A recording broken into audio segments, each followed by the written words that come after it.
कधीच नाही चुकणार तुमचे फेवरेट टीव्ही शोज झी5 सोबत, तेही एकदम फ्री. नमस्कार. नमस्कार सर. बोला. कशाबद्दल बोलतायत? कशाबद्दल म्हणजे तुम्हाला ज्याबद्दल.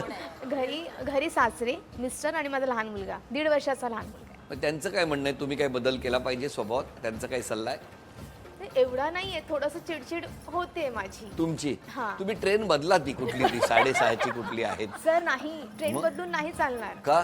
सर माझे मिस्टर बोलतात रिलॅक्स, तुला जा त्या ट्रेनला जा. ते मला आठवण करतात 8:30 वाजलेत सर, जा, तुझा ती ट्रेन group आहे. पकड. हा ट्रेन पकड. त्यांना पण माहिती आहे की आम्ही जेव्हा एकत्र असतो ना, आमचं जे बोलणं खेळणीमेळीचं वातावरण असतं ना, त्याच्यामध्ये अर्धा तास खूप मस्त निघून जातो आमचं. सगळं टेन्शन जात असेल. बिघडून जातं. पहिले माझे मिस्टर म्हणायचे की का तुला 30 ट्रेन का पाहिजे, पण ज्यावेळेस त्यांना कळलं की हा एवढा खेळीमेळीचा ग्रुप आहे, मग तेव्हा ते अगदी, मग ते सुद्धा माझ्यासोबत 8:30ला सोडायला जायचे. मग तुमच्या बाबतीत कसं काय लग्न? माझे मिस्टर आहेत मेकॅनिकल इंजिनियर, मी पण मेकॅनिकल आहे. आमचं अरेंज मॅरेजच आहे, पण आम्ही डिप्लोमाचे फ्रेंड्स असं म्हणता येणार ना, डिप्लोमाला आम्ही एकत्र होतो. म्हणजे मैत्री होती ना? हा, नॉर्मल मैत्री. म्हणजे लव्ह मॅरेज आहे? नाही, लव्ह मॅरेज नाहीये. डिप्लोमाला एकत्र होते? लव्ह मॅरेज नाहीये, मित्र होते? डिप्लोमाला आम्ही एकत्र होतो, मित्र मैत्रिणी होतो आम्ही. त्याच्यानंतर 3 वर्षाचा डिप्लोमाचा म्हणजे पिरियड असतो, त्याच्यानंतर मग आम्ही जो तो वेगळा वेगळा झालं. इंजिनिअरिंग नंतर आम्ही जेव्हा भेटलो तेच असं म्हणजे मागे पुढे, ते मागे होते आणि मी म्हणत होते ओ हळू चाला जरा ट्रेनने, असं म्हणजे चालू होतं चढता उतरताना. त्यावेळेस मग मागच्याने ऐकलं की अरे हा आवाज कोणीतरी ओळखीचा आहे. मग म्हणजे बघा काय कानात तेव्हापासून भिडलेला आवाज आहे. सोनाली. मी म्हटलं अरे हा संतोष, कसं आहे, असं काय नॉर्मल बोलणं झालं, काय कसं झालं. आणि त्याच्यानंतर आमचा एक रजिस्टर होतं, दोघांनी रजिस्ट्रेशन केलेलं होतं शुभ लग्नामध्ये. सो हे त्यांच्याकडनं पण सगळं पत्रिका. ठरवून केलेलं आहे? सगळं नाही ना. नाही, हे बघा, हे एवढे योगायोग नसतात. योगायोग झाले असे योगायोग नसतात, एक लक्षात झाले. ठेवा. काय सांगायचं तुम्हाला पटतंय हे, हा योगायोग असेल यांना असं? सगळ्यांना माहिती काय आहे. हो? 5 वर्ष माझ्यासाठी स्थळं बघत होते. मी नाशिकची आहे, ते साताऱ्याचे. आमचं काही नव्हतं, ह्यांना जास्त माहिती. दोघेही इतक्या खरं तर लग्न जुळवण्याच्या साईट्स आहेत, पण दोघांचंही नाव ठरवून त्यांनी ठरवलं होतं की आपण अमुक अमुक ठिकाणी तूही नाव नोंदव, मी. कसला गेम केलाय तुम्ही.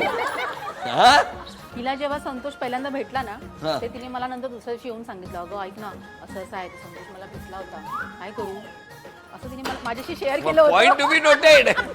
माझ्याशी शेअर केलं होतं तिने हे. केलं होतं की नाही? संतोष भेटला होता म्हणजे संतोष मनात होता. हे सगळं आहे ना, हे तयार केलेली स्टोरी आहे. नाही. पण फायनली किती वर्ष आहे लग्नाला? 6 वर्ष. पण कसं लव्ह मॅरेज अरेंज मध्ये बदलायचं, याचं उत्तम उदाहरण तुमच्या या 6 जणींच्या त्या मैत्रिणीकडे आज गवसलेलं आहे. हा, तुमचं मान्य आहे तुम्हाला हे? हो हो अगदी, हो. अगदी. बरं, आज क्षमा मागायची असेल तर तुम्ही कोणाची मागाल? आई वडिलांचे. कारण त्यांनी काय? खूप काही केलं आणि आपण नाही देऊ शकत त्यांना तेवढा वेळ. तुम्ही? मिस्टरांची. माझ्या उदयचीच, मिस्टरांचीच. होय ना? कारण शेवटपर्यंत प्रयत्न केला, पण कदाचित यश नाही आलं मला. वाचवू नाही शकले, त्याचं वाईट वाटतं.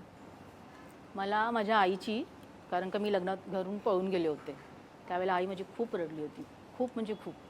त्याच्यामुळे मी तिची क्षमा मागेन आज. खरंच आई तुम्हाला अक्षरशः त्यावेळेला एवढं कन्व्हिन्स करत होती की चल चल सुवर्णा चल, पण मी ऐकत नव्हते त्यावेळेला.